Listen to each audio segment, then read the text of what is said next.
It is accurate. Okay, Yeah, it's a question with the board's prerogative. right, sure. But if public hearings open, we continue to take comments, is that part of the process? That's correct. Written submissions. Comment. That way, your comments that are made will apply both to the subject of tonight's meeting and the last meeting, as well as the secret.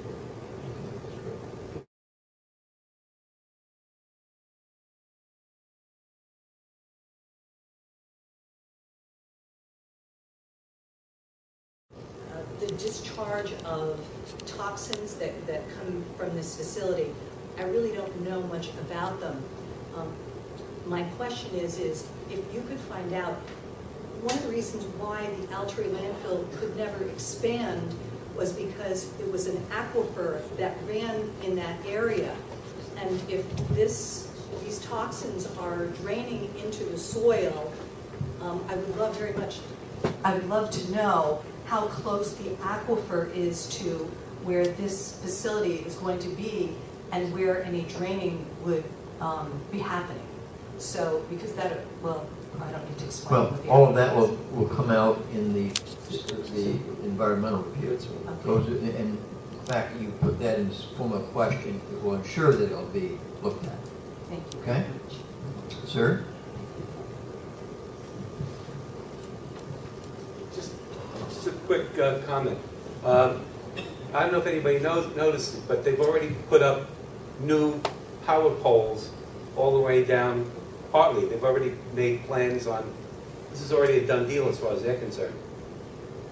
Just want to let you know they've put up their 25-foot tall poles already. Okay. Mrs. Strong? Please bring, okay, just bring the, Mrs. Strong, you stay right there. We'll bring the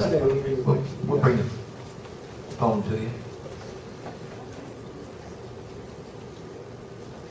I know I get what others have said about this being a fine residential area, and that our home is a historical home. It's been there since before 1812, and been a continually operating farm since then, which I think you should take into consideration too, because this plant can affect what we do on the farm once we get a new tenant.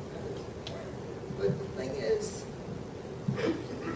has Archer Rockland considered going across the river towards New Hampton and putting this substation, or whatever they call it, in the gravel bank that's on the old Earl Hawk farm? If I'm not mistaken, that's the one that's owned by the Pest Corporation, and now, and it's going to be put into a big commercial or industrial type of thing.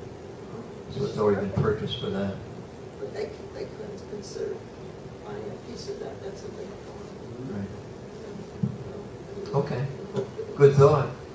Thank you very much. Okay, Mr. Lippman? Yeah, you might. Here's a mic. Thank you.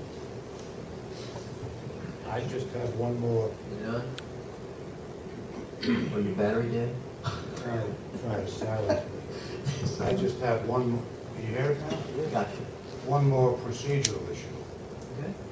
You have the opportunity to do an uncoordinated review or a coordinated review with all of the other affected agencies, involved agencies. Our analysis of this project is that it is an unlisted action, which allows you to do either. There's no coordinated review required. And I had expected that probably the planning board would want to do their own seeker review when they review, if they do, the site plans were approved, which is another step that is required under the conditions of the permit, should that permit be issued. I think what we're going to do, the board needs to discuss all of this with our attorney for the town and figure out the protocol we're going to follow. Because it's, at this moment, it's new ground for me. Yeah, just so the public and the applicant is aware, the town presently has before it 3 special use applications. And we're presently working out the methodology in terms of coordinated and uncoordinated reviews. Again, what Mr. Lynn was referring to there is parallel and or involved with the planning board. And by definition, all these reviews will entail and encompass participation by professionals. It becomes a question of establishing a template as to how you want to go forward, not only for this special use permit application, but any special use permit application. And that just has not been finalized yet. So it's type 1 coordinated review will be required. Correct. Yeah, I agree with the initial analysis that stated that it's a type 2 Unlisted. unlisted. Okay, well, we'll have the discussion after. Yeah, Sure, understood. okay. O&R, do you have any additional information you want to give this evening? I don't think It's on. For the board's benefit, from my presentation last week, and again, I'm John Coffey, I'm the Chief Transmission and Substation Engineer for Orange and Rockland.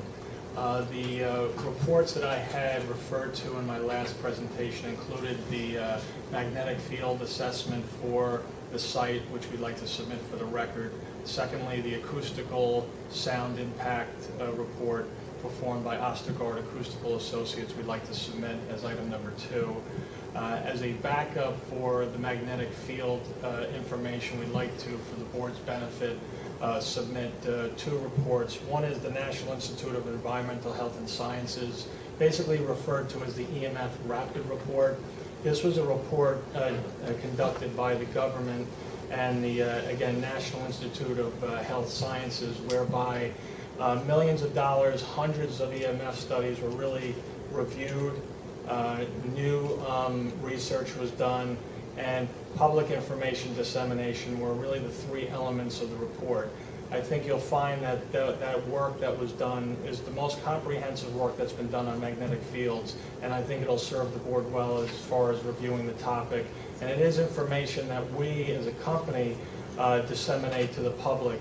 We, again, conduct magnetic field measurements and for our customers, and that information is the same information that we distribute to customers, so we offer it to the board for their reference as well. What's the date of that? That would publication? be, the publications are from 1999 and 2002.